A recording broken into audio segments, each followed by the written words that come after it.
It's D-U-E-U tell. I see you by this point, you're reading my mind. It's time for football.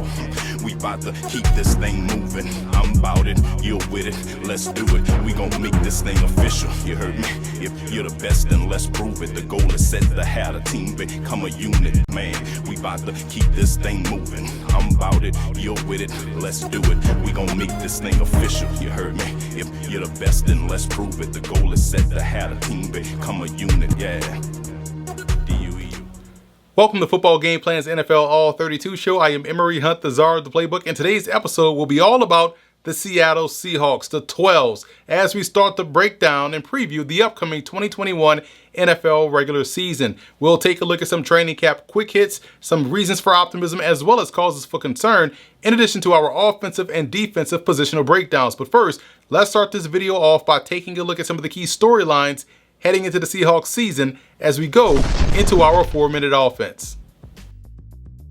There was a little bit of drama this offseason in the Pacific Northwest as there were rumblings that the Seahawks were exploring the possibility of trading Russell Wilson and/or Wilson, giving the Seahawks a list of places that he'd like to go. Cooler heads prevailed and he's obviously staying in Seattle. Wilson let it be known that he's not happy here, or he's happy, and wants to finish his career in Seattle, and we'll see how long that feeling lasts. Also, Jamal Adams, who came over last year via trade with the New York Jets, stayed away from Seahawks minicamp due to a contract dispute. He wants a new long-term deal with the team and showed his displeasure by missing minicamp. Adams made a significant impact last year with the team and has already become one of the cornerstone players on the roster. And just like Wilson, we'll have to see how long this remains an issue. One way to keep your quarterback happy is to keep him well protected. The Seahawks were able to make a deal with the Raiders to bring in Gabe Jackson. The 8-year veteran has been one of the better guards in football and almost immediately makes them a much better team on the interior. He does a great job on both ends of offense and will help strengthen an offensive unit that was on fire last season to start 2020. While widely regarded for his talents, Jackson is still looking for his first Pro Bowl appearance. On the other side of the ball, the Seahawks went all in on the defensive line this offseason in an attempt to keep the depth and rotation well stocked. They brought in Kerry Hyder, who is coming off a really good season with the Niners, Al Woods, a longtime veteran on the interior, and Aldon Smith, who had a bit of a career rejuvenation last season with the Cowboys. All three guys are expected to play a significant role and help the defense get off to a much better start than it did last season.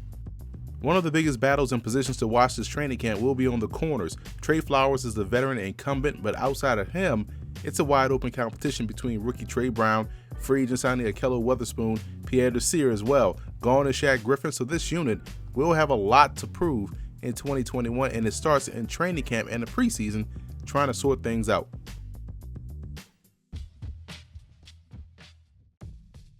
Russell Wilson started off the 2020 season with a bang and still ended up having a really good year. However, toward the back end of the season, he started to get a bit reckless with the football and also with his pocket presence. The Seahawks hope that won't be the case this season as they added additional pieces up front and on the perimeter to give him more opportunities to make plays. What will be interesting, though, is to see how he and new offensive coordinator Shane Waldron, who comes over from the LA Rams, will mesh and what he'll ask Wilson to do more of and what he'll ask him to scale back on.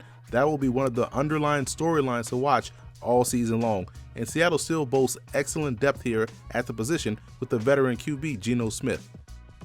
There is talent in the backfield here for Seattle, but can this group collectively stay healthy? Chris Carson has led the team in rushing the last 3 seasons and missed 4 games last year. He posted back-to-back 1,000-yard campaigns prior to last season and is more than likely to get back to that this year as long as he's healthy. It's a make-or-break season for Rashad Penny, the 4th-year back out of San Diego State, as he's been plagued by injuries and inconsistent play so far in his career. And 2nd-year back DJ Dallas figures to vie for that number 2 role if Penny isn't effective, as he ended up scoring 3 total touchdowns last year. I'm excited to see how the backfield situation plays out, as core special teamer Travis Homer and Alex Collins are also in the mix. I also wouldn't count out undrafted rookie free agent Josh Johnson from UL Monroe as well. Special teams Pro Bowler Nick Bellore is their fullback, but he's mainly known for the stellar work that he does on the special teams units. Seattle has a big play passing attack and are loaded with big play weapons out on the perimeter with DK Metcalf, Tyler Lockett, and the rookie Dwayne Eskridge out of Western Michigan. Both Metcalf and Lockett went over 1,000 yards last season and each scored 10 touchdowns. Metcalf was a deep threat, averaging 15.7 yards a catch, while Lockett was a receptions monster, hauling in 100 last season. Eskridge figures to have the upper hand at wide receiver number 3, as he's got blistering speed and explosiveness coming off a 2020 season where he averaged a Flipper Anderson-like 21 yards a catch. He'll be competing with both Freddie Swain, John Usura out of Hawaii, and don't count out Penny Hart and undrafted rookie free agent Cade Johnson out of South Dakota State, as I think he'll be one of those guys that'll stand out during the preseason and fly up the depth chart. The tight end position got a significant boost this offseason with the signing of Gerald Everett from the LA Rams. He's a guy who can win one-on-one and is a solid run after the catch option. He'll work well off Will Dissly, who finished 4th on the team in receiving last year. I may be in a minority here, but I actually like the Seahawks offensive line. Tackle Dwayne Brown and guard Gabe Jackson give them legitimate studs up front. And what we saw last year from then rookie Damian Lewis out of LSU is a promising sign for the future, because he showed off that versatility as well, starting both at guard and at one start at center. Brandon Shell had one of his best seasons after coming over from the Jets, and Ethan Posick at center gave them stable enough play to warrant them bringing him back once again. And if Phil Haynes can stay healthy, he'll give them really good depth at guard, and I would expect Kyle Fuller to push Posick for the center job, but at worst, giving them good depth at the position. Keep an eye out for undrafted rookie free agent Jake Curran out of Cal and Greg Elam out of Mississippi State as free agents that could surprise during camp. Jamarco Jones, Cedric Ogbuehi, and rookie Stone Forsythe out of Florida will give them more depth at tackle.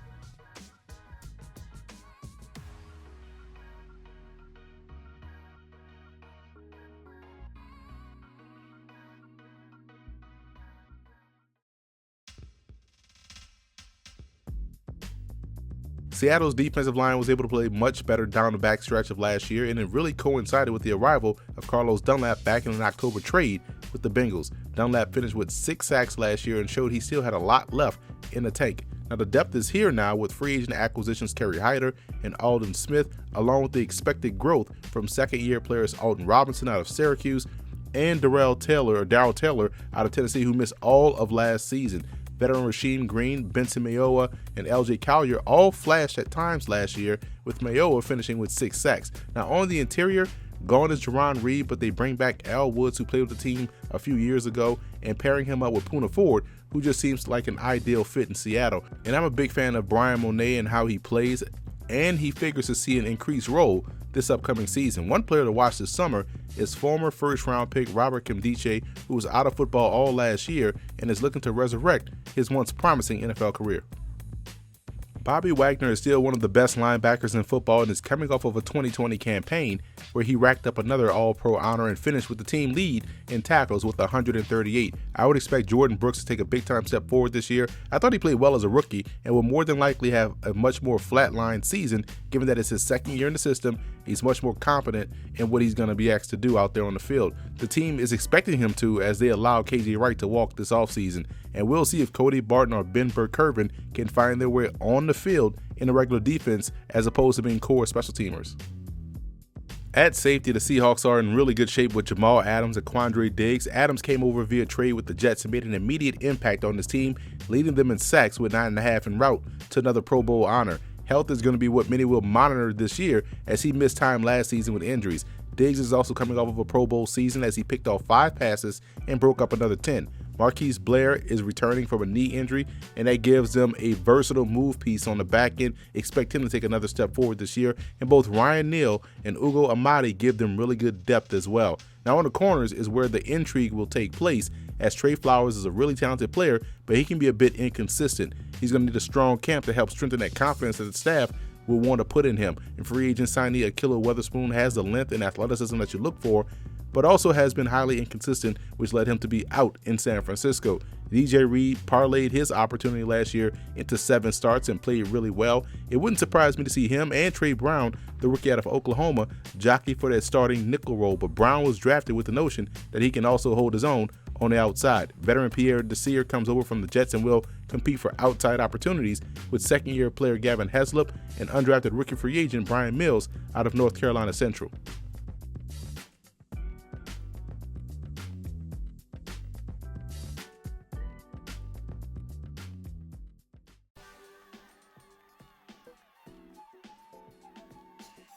One of the major reasons for optimism for Seattle is the fact that the offensive line and defensive line look really solid. Offensively, you bring in Gabe Jackson, you have the expected growth from Damian Lewis, and the offensive line starts to play better.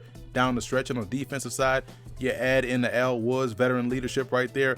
You get Darrell Taylor back. You also have the expected growth from guys on the outside. Second full season of Carlos Dunlap. So to me, the O-line and D-line look solidified, so it gives you a lot of reason for optimism. You also have to be optimistic as long as Russell Wilson and head coach Pete Carroll are still at the helm or still at the controls of this franchise. Those two know a lot about winning. They have done a lot of winning, and they will continue to do a lot of winning as long as they're in Seattle.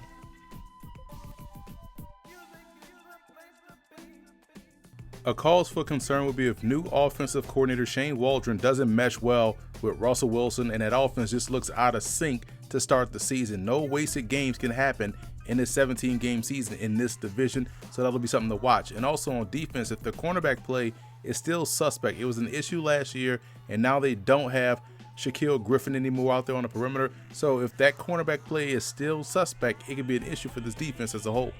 Now let's take a look at some training camp quick hits, and we'll start with our camp surprises on both sides of the ball. Offensively, keep an eye out for Cade Johnson, the outstanding receiver coming out of South Dakota State. This guy reminds me a lot of what they had before in Doug Baldwin. He just finds ways to get open. He's going to be a tremendous playmaker. And running back Josh Johnson has the wiggle, has the burst, has the vision.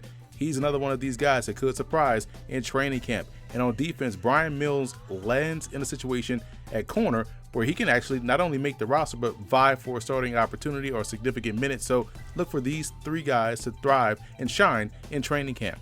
Rookie impact player offensively, Dwayne Eskridge is an easy choice. This guy has tremendous speed, another deep ball threat that they have out there to go along with Tyler Lockett and DK Metcalf.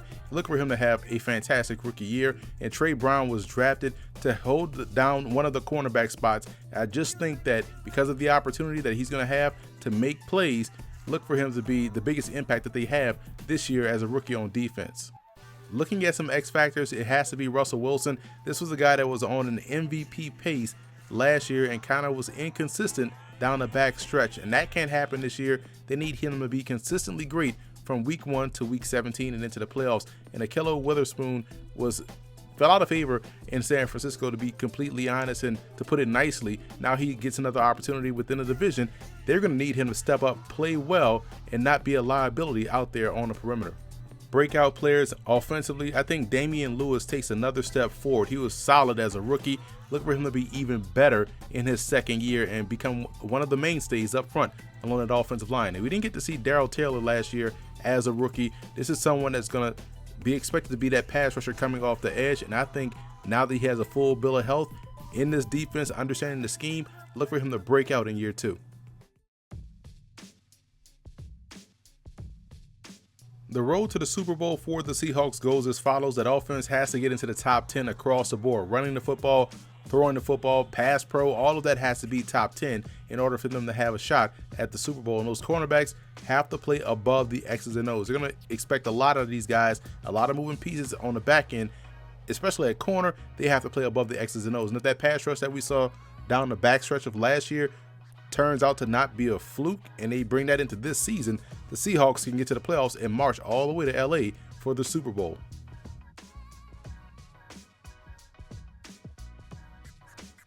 I have the Seahawks finishing second in the NFC West. I see them as a potential Super Bowl contender because they're much better at the point of attack on both sides of the ball. They're going to have the passing game be what it was last year to start the season, and they should have a complementary running game. Now, yes, the secondary is a bit of a question mark, but overall, solid team that should get to the playoffs and make some noise.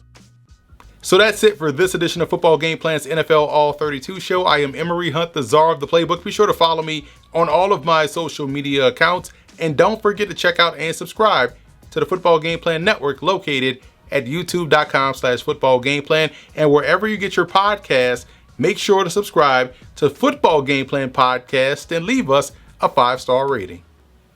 It's E-U-E-U till I see you by this point. You're reading my mind. It's time for football. We about to keep this thing moving. I'm about it, you're with it. Let's do it. We gon' make this thing official. You heard me?